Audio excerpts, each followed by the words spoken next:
Capítulo 1977. Tornando-se um mago. Parte 3. O legado de Silverwing não é defeituoso, apenas incompleto.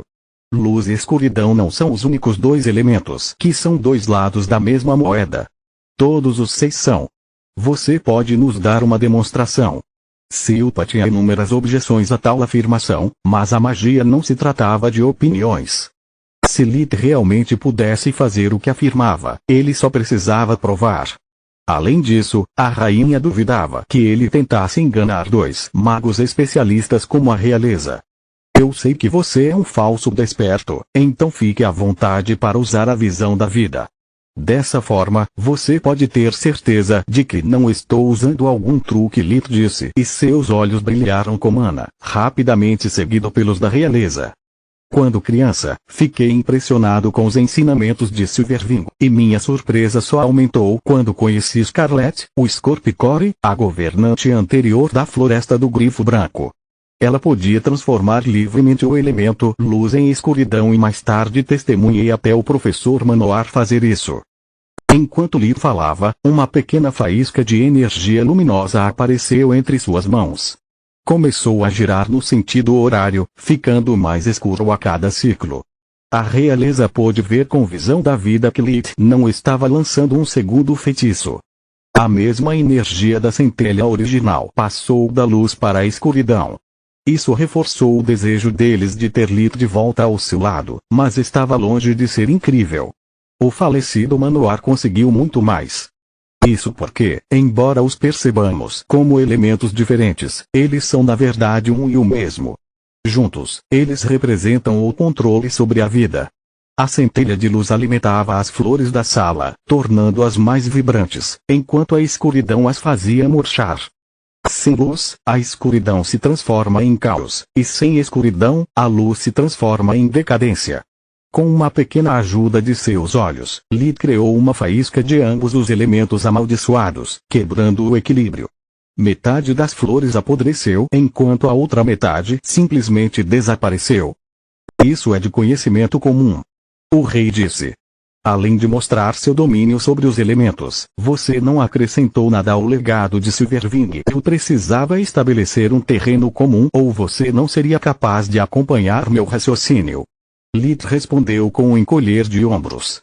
Veja, embora minhas afinidades naturais como besta divina sejam fogo e escuridão, o primeiro par de elementos que dominei são ar e terra.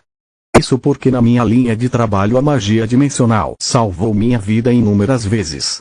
Embora a magia dimensional exija mais de 2 elementos, é o ar e a terra que juntos representam o domínio sobre o espaço que... A realeza disse incrédula enquanto uma pequena pedra flutuava entre as mãos de Lith e metade dela lentamente se transformava em pó. Mais uma vez, não foi um segundo feitiço, nem Lith simplesmente alterou a densidade da rocha. A poeira transformou-se num pó fino, depois numa névoa amarela e, finalmente, numa pequena tempestade. Explicar com palavras para pessoas sem nenhum conhecimento de física teria sido impossível, mas o que ele estava fazendo era usar o controle da magia do ar sobre as cargas elétricas para quebrar as ligações entre a magia da rocha e da terra e manter a matéria polarizada dividida. Você me ouviu? Lith disse. O ar e a terra permitem a um mago controlar a distância entre as coisas. Aumente as forças de atração e você obterá objetos sólidos.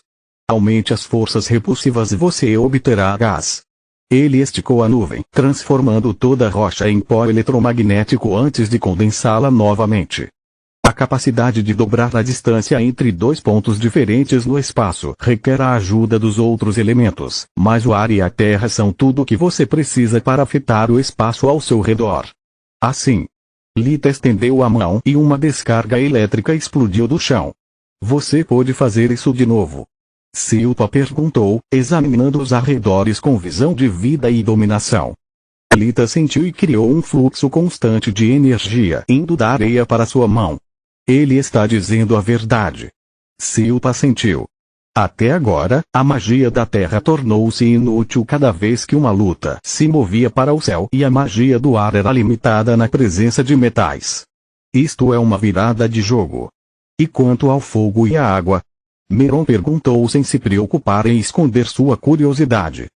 Eu os guardei para o final porque esta pode ser a parte mais difícil para você entender. Fogo e água não controlam a temperatura como você imagina.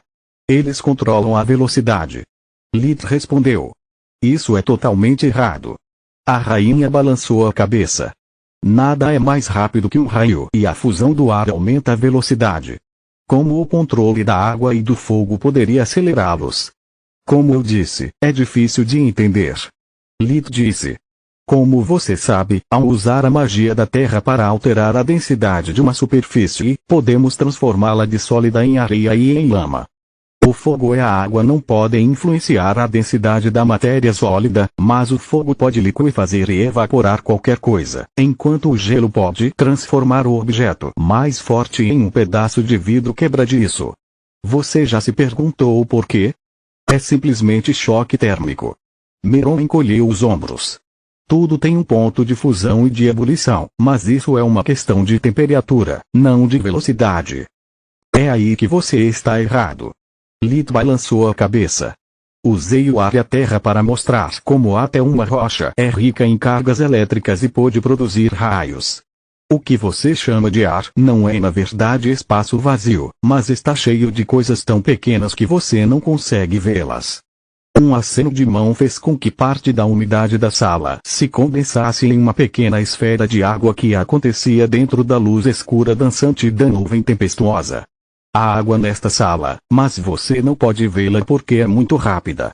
Usei a magia da água para desacelerá-la o suficiente para fazer a água passar de gasosa a líquida. Se eu desacelerar mais, a esfera se transformou em gelo. O que preciso que você entenda é o princípio subjacente a esse fenômeno. Existem forças que mantêm as coisas unidas e essas forças são afetadas pela velocidade. Quando você fornece calor a um metal, seus componentes começam a se mover com rapidez suficiente para se libertarem do calor. Forças que geralmente os mantêm juntos. As ligações mais fracas se rompem primeiro e um metal se dobra. Depois, uma vez que qualquer material receba energia suficiente, ele pode derreter e depois evaporar. A temperatura dos seres vivos aumenta sempre que fazem um esforço porque o movimento converte parte da energia armazenada no interior do seu corpo em calor. Lith moldou suas mãos nas de um Tiamat e começou a esfregá-las cada vez mais rápido até que a fricção produziu uma faísca. O que você percebe como uma mudança de temperatura é, na verdade, apenas um subproduto da mudança de velocidade. Se você não conseguir compreender esse conceito, não poderá fazer isso. A água congelada transformou-se em uma chama cujo calor aumentou de intensidade do vermelho ao violeta antes de voltar a ser névoa. Os 6 elementos controlam a vida, a velocidade e o espaço, mas quando você também adiciona um pingo de magia espiritual, eles podem se tornar qualquer coisa. Lith emitiu uma faísca de luz esmeralda que uniu as 3 construções elementares, formando uma lâmina feita de pura energia. A água e a terra deram-lhe substância, a luz e a escuridão formaram vários padrões únicos em sua superfície, e o ar e o fogo correram ao longo de sua superfície, manifestando os encantamentos com os quais Lith os imbuiu. Capítulo 1978 Tornando-se um mago, parte 4. Não podemos revelar a existência da magia espiritual ao público, mas se entendi corretamente, você está dizendo que, ao dominar esses princípios, os magos seriam capazes de trocar elementos à vontade, o rei disse. Correto. Lith respondeu. Isso não é algo que apenas magos despertos ou verdadeiros podem fazer, mas também magos falsos. Imagine a habilidade de conjurar 2 feitiços diferentes com um único canto, alternando entre eles com base nas circunstâncias.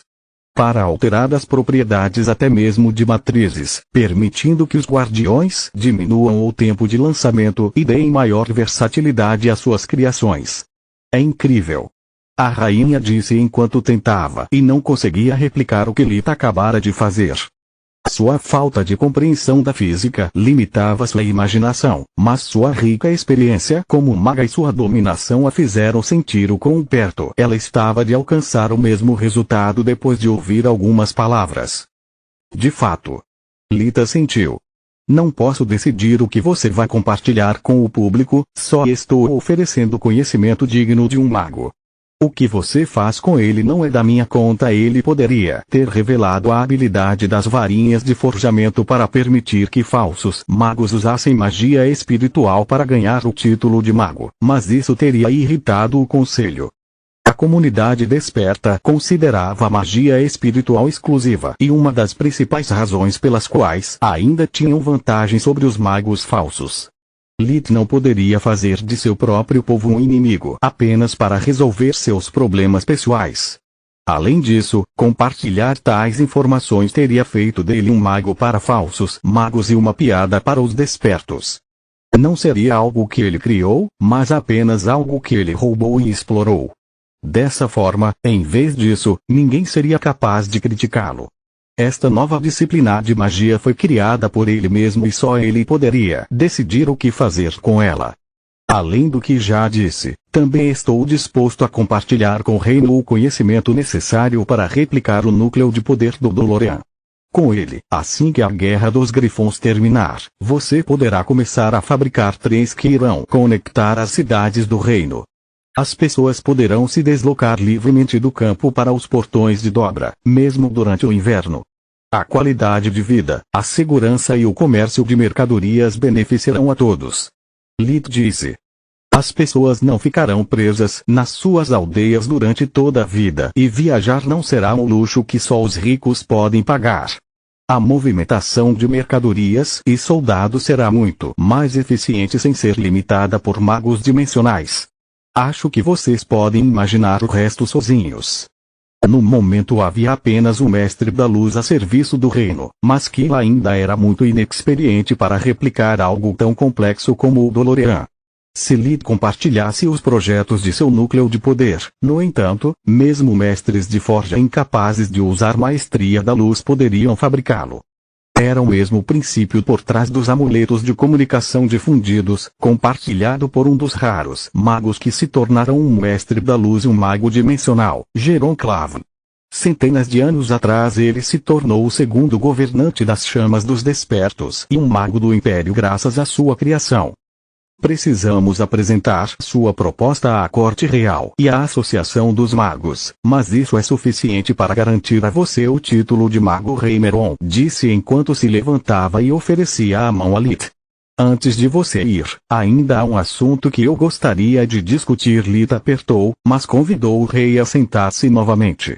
Outro pedido? Silpa ficou intrigada. O acordo já havia sido fechado. Acrescentar mais termos reabriria as negociações. Não, é mais como uma sugestão. Lith balançou a cabeça. O crime nasce da miséria e da ignorância. A melhor maneira de erradicá-lo é difundindo conhecimento. E acho que sei como fazê-lo. Ele tirou um pequeno amuleto do bolso e entregou-o à rainha. Era feito de uma liga de prata e tinha um cristal de mana verde gravado no centro. O que é isso? Silpa perguntou. Uma versão barata e de curto alcance de amuletos de comunicação. Por favor, imprima. Lith disse e a rainha obedeceu. Ela descobriu que o amuleto não estava conectado apenas à interligação do deserto, mas também a uma rede privada. Ela também descobriu que continha livros de ortografia, fundação de magia de Silverwing e muitos outros tomos. Como isso é possível? A rainha perguntou depois de verificar o artefato com um feitiço de forja. Essa coisa tem um pseudonúcleo muito simples. Não pode hospedar tanto conhecimento. Isso é porque isso não acontece. Lith respondeu. O amuleto é simplesmente um transmissor conectado a um dispositivo muito mais complexo em meu laboratório. Os amuletos atuais são muito caros para pessoas normais, ao passo que isso é algo que a maioria pode pagar e talvez o reino possa fornecê-los gratuitamente. Minha ideia é criar um sistema central na capital de cada região e fazer com que os amuletos dependam dele para funcionar. Dessa forma, um oficial corrupto local poderia ser exposto, já que as pessoas não precisariam de dias de viagem para chegar ao ramo militar mais próximo.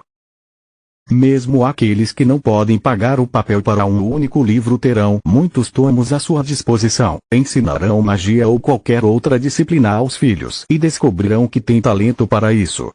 Mesmo se você der um desses para cada família do reino, você lhes dará a oportunidade de aprender, praticar magia e ampliar seus horizontes.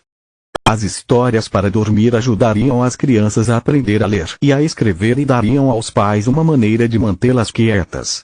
Durante os longos e rigorosos meses de inverno, as pessoas teriam algo para fazer enquanto estavam reunidas em frente à lareira.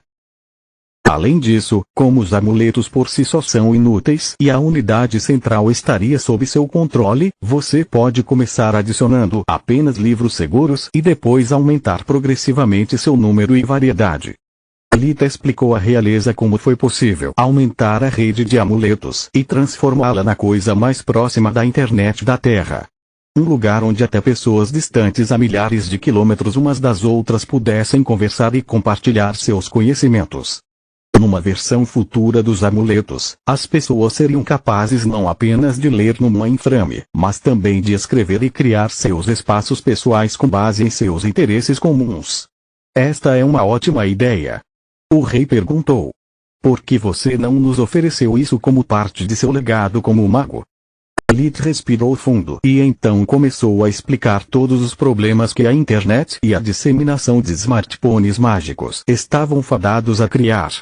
Por exemplo, como os extremistas encontrariam mais facilmente indivíduos com ideias semelhantes e conhecimentos perigosos seriam facilmente vazados. Como, com tempo suficiente, o voyeurismo e a perseguição se tornariam uma coisa. Quando ele terminou de explicar a extensão do crime cibernético, a realeza já havia mudado de ideia, considerando a ideia de um espaço virtual tão compartilhado imprudente e idiota. É um pesadelo. Muitas leis teriam que ser alteradas e ainda mais criadas de novo.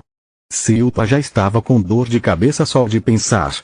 Precisaríamos treinar um novo corpo de policiais e ficar de olho na rede. Continua no próximo vídeo.